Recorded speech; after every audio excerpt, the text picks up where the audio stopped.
a bit of training in. Got some manual cars coming up, got to get that left leg ready for the clutch pedal.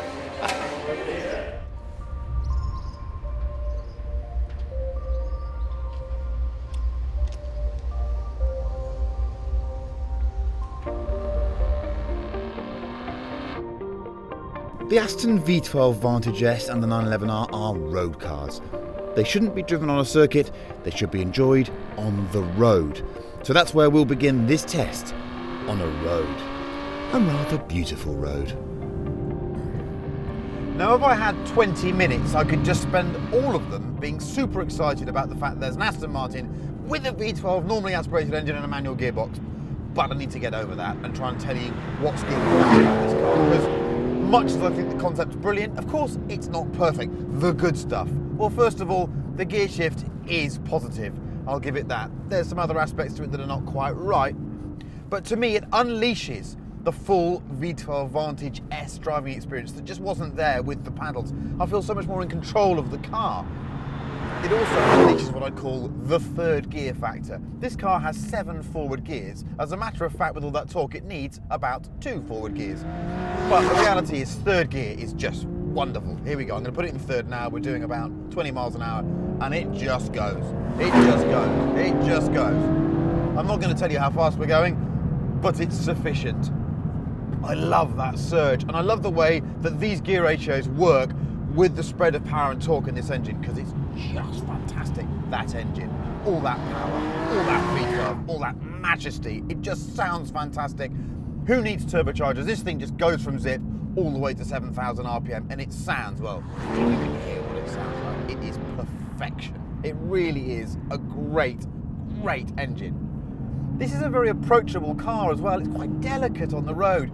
You feel that relationship between what your right foot's doing and the amount of traction you have. You can let the car just take little slides, not even slides, you just feel a suggestion of movement at the back. The Porsche is more rigid, doesn't feel like that. This car is a bit lazier, everything feels a bit softer, so your inputs are adjusted accordingly. The steering is delicious. I think in terms of steering feel, if there is such a thing, this car feels better connected than the Porsche, certainly. There's ample grip, but you can unstick it in pretty much any way you want to, even 4th and 5th on some slip roads. It's got that much power and torque. The cabin, okay, it's getting old now, but I feel cozy and comfortable. I love the size of the car.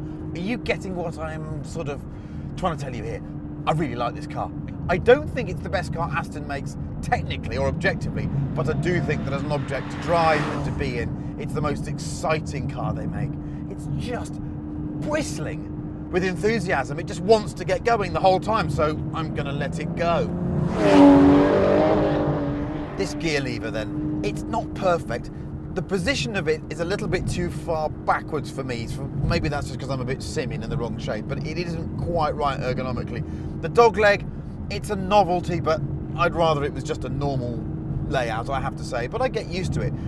This is not a gear lever that you don't think about, but I can flip that on its head because it's a car you have to think about driving. And I love the fact that when you first drive it, you get it all a bit wrong and you don't know where you are. And then over time you learn it. It's a car that you learn. It's a car that encourages you to get better at what you're doing. It does blips on downshifts for you if you want it to. It even has a flat shift function that allows you to just dip the clutch and yank the lever back and it will do it for you. So it's a car that has some idiosyncrasies. It feels like a modern interpretation of a slightly old, very fast racing car. That might not win you group tests and things like that, but you know what? It's a very endearing thing to live with because it means that you're always thinking. So even here in a 40 mile an hour zone, I'm thinking about, have I got the right gear? How much do I have to push the lever? It's old-fashioned driving. I really enjoy it. And then when you want to open it up,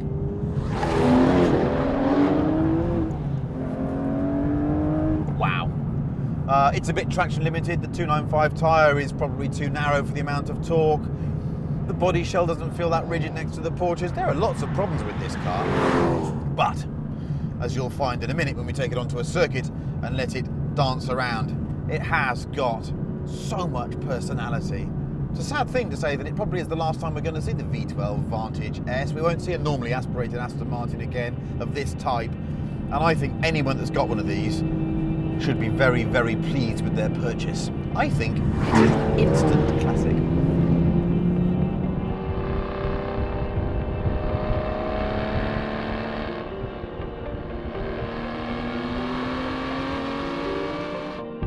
You must have read endless stories about this thing in advance. It is the 911R, and for all its on-paper brilliance, do you not agree with me? There's a suspicion that it might just be the most overhyped car of the last 5 years. I mean, everyone expects this thing to be mind-bendingly brilliant. And I'm really keen for it not to be brilliant. Which means I'm massively disappointed because it's, wait for it, brilliant. Yes, how irritating. But the raw materials are so good. A GT3 RS engine, this new 6-speed, all-new manual gearbox with 3 pedals, no wings, no nothing, a chassis designed for road driving and not for ultimate lap times. And yes, what a surprise. Once again, Mr. Poiniger and his team have made an absolutely fantastic motor car. It's a car that even at low speed is enjoyable to drive. That's the key to it. You don't have to be up it the whole time. But when you are, my lord, I don't know how much power you lose in the PDK transmission, but this thing in the gears feels quicker than an RS. It must be 30-40 horsepower more. Right, I'll gather my thoughts because I'm getting a bit kind of frothy and excited about it because it's so good. Let's start with the steering. Electric power steering, 4-wheel steering is supposed to be totally corrupted and no good. Well, when I first drove a 991 with electric assistance in 2011, I thought Porsche had lost their minds. 5 years later, this is probably the best steering on any road car. It's incredible. It's so agile, it's so intuitive. It really is as good as you could imagine it being in a 911. It's fantastic. The engine itself, interestingly, they've taken out a load of sound deadening to make it feel a bit more exciting. The result is it's quite gravelly and rough at low revs, and the single mass flywheel, well, that chunters away like a racing car. They're very mechanical, raw noises. I wouldn't say they're necessarily musical or pleasant. The Aston certainly is a nicer sounding engine, but this thing, once you get going, it's spectacular. I'll give you a little burp in a moment, but for now, let's carry on talking, because I like talking about this car. The interior, well, you've already seen that. It's masterful. It's just wonderful to sit in. I can't really find much wrong with it as a road car. The chassis, well, they've softened it off a bit. I just run it without the dampers in the stiff mode. Do you know what? It's just about on the edge of what you can drive on a British B road, so therefore it's about perfect.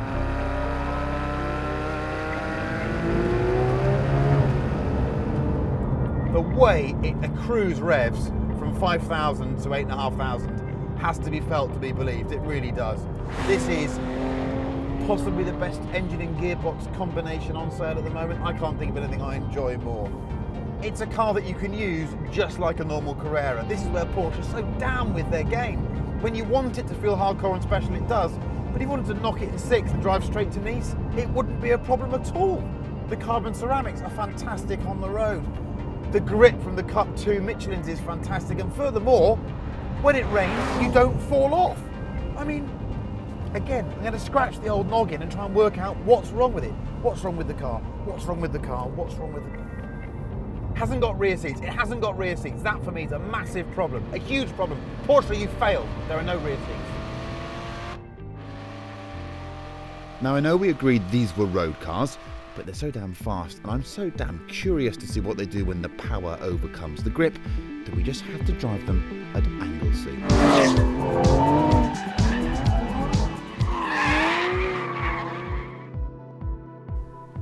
The V12 Vantage S manual is nothing more than a 3-pedal version of the paddle shifter. The gearbox uses the same internals, and power remains the same at a vast 573 horsepower. It is now 0.2 slower from rest to 60 miles an hour, like anyone gives a hoot. Having 447 foot-pounds of torque is quite handy, but then the little Aston is a bit of a 1,665 kilogram chubster. Top speed is 205 miles an hour. It costs £140,495, and best of all, Aston, unlike Porsche, will actually sell you one. It's not an out-and-out track car, but it does have a track mode for the dampers and a track mode for the DSC, which I've turned off incidentally. So let's see what it's like, because these things are so fast you have to use them on circuit, don't you? This is the bottom hairpin at angle C, and watch this, 3rd gear, and I have to manage it on the way out because it wants to oversteer. That's how much torque there is. Engine revs out beautifully, gear shift feels intuitive round here. Front of the car, there's a bit of understeer. It's on a P0 Corsa tyre, but because you've got so much torque, you can pretty much neutralise it anytime you want. It does, however, have that age-old Aston problem with those awful viscous differentials that just don't seem to want to hook up. So you have to be a bit careful with the throttle input, otherwise one wheel does do a bonfire. I don't like that so much. But it's an accurate thing. It really is. And I love the fact that you just go up the torque and it just feels seamless. Brakes, carbon ceramics all around, really, really good, strong, powerful brakes. Listen to that noise. It's a fast car too. It doesn't feel fast because it's not so energetic to drive. You'll see in the Porsche that I can really get up it and grab it by the scruff of the neck. This car you stroke along a bit more, so you don't use such violent inputs. But you know what? When you look at the results, it's actually going very, very, very fast indeed. It's just enjoyable. It's a great thing about Aston. They know how to make cars that flatter you and make you feel special. Listen to that noise. Anyhow, I wonder what happens if we sort of throw it around a bit. Third gear. Yes, it really is. Any angle you want. This hairpin, again, third gear, and you just give it half a boot and it's around. And because it's a transaxle, because it's front engine and rear wheel drive, the balance is just lovely. I'm not going to do the really, really fast one because Neil's sitting next to me and he might throw up. We don't want him to be sick, do we? Car feels mega through here. Just nudge it in, bit of oversteer, car's trying to go through, and then of course the transition. Just a bit of a bootful there, sends it, and then it just goes back the other way. I'll tell you what, the viscous diff may be a bit rubbish and sometimes stays open and sometimes feels asymmetrical and they get bad when they're older, but fundamentally, this car is an absolute riot. It's easier to do this in than it is the Porsche. I just think it's wonderful fun. And you know what? I'm having more fun because I've got this thing to stir around too. All in all, the old style might be better. This might be more fun than paddles. I really do think so. Aston, thank you for giving us a manual gearbox. I thoroughly appreciate it. All is well with the world. If you like your fast 911s, you'll love the details on the 911R. It's dripping with old school references like houndstooth fabric and even green instrument needles and digits. It weighs just 1,370 kilograms, so the 500 horsepower and 339 foot-pounds may look less than the Aston, but in reality, it's the more accelerative car. You can even spec a single mass flywheel and remove the radio and air conditioning for the full lightweight experience. I know it's not a track car, but to drive it really fast, you need to find a space that's private, and those are called racetracks, so we need to come to a racetrack. And that means I'll talk about it sort of in terms of being on a racetrack. The engine, wow. The turn-in, wow. All in all, it's a more athletic car than that Aston. It's just so good. The brakes, wow. Everything about this car just feels like it's dialed into your synapses. Just imagine how you want a performance car to be. The 911R's kind of that car. It's just superb. Okay, the front axle compared to a GT3 RS doesn't have quite the same grip when you turn in. It's a narrower tyre, and it doesn't have all the aero either, so on a fast circuit it can't quite live with the RS, but it feels quicker in the intermediate gears. I just love the balance of the car. Look what I'm doing here. I'm doing that myself. I'm heeling and towing. It's allowing me to drive the car. And ultimately, it's only as good as my inputs. So if my inputs are shabby, the car's shabby. Gear shift is really superb. It's quick, it's short, but unlike some of the old RSs, it's not too full of resistance. It's an easier lever to push and pull. ABS is just superb. The traction control is just superb. The stability control. I mean, again, it's quite difficult to find fault with the car, which makes it quite difficult to talk around the lap. So all I can do is tell you how flipping good it is. Oh, and by the way, can you hear the noise it's making? Because that is, surprise, surprise, really, really good. Oh, I mean, that's driving. That's the essence of driving. That's why we all love driving cars. Oh, well. Anyhow, the bit that we really need to do on the circuit is to let it move around. But I can't do this on the public highway, because this is third gear at about 85 miles an hour. Yes.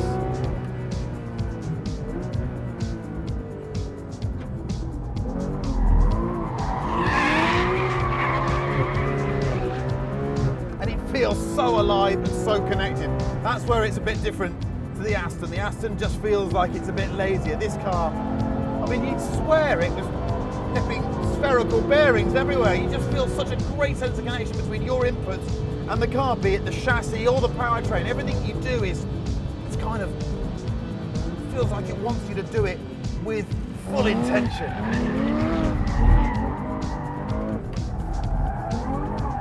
How do they make a rear-engine car do that? I mean, it shouldn't be able to do that, should it?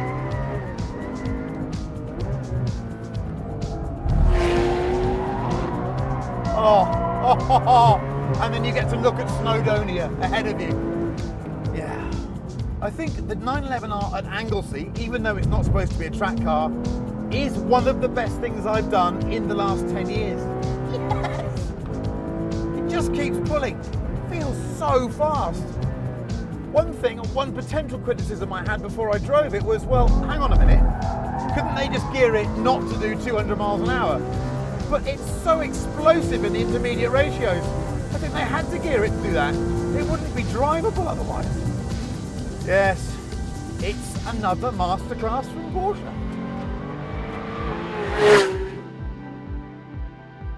This is the most alluring, most intense road car Aston has produced. It's a stunning end to the Vantage bloodline, but the 911R is one of the standout machines of the past decade. It reminds us that Porsche hasn't forgotten what driving is all about.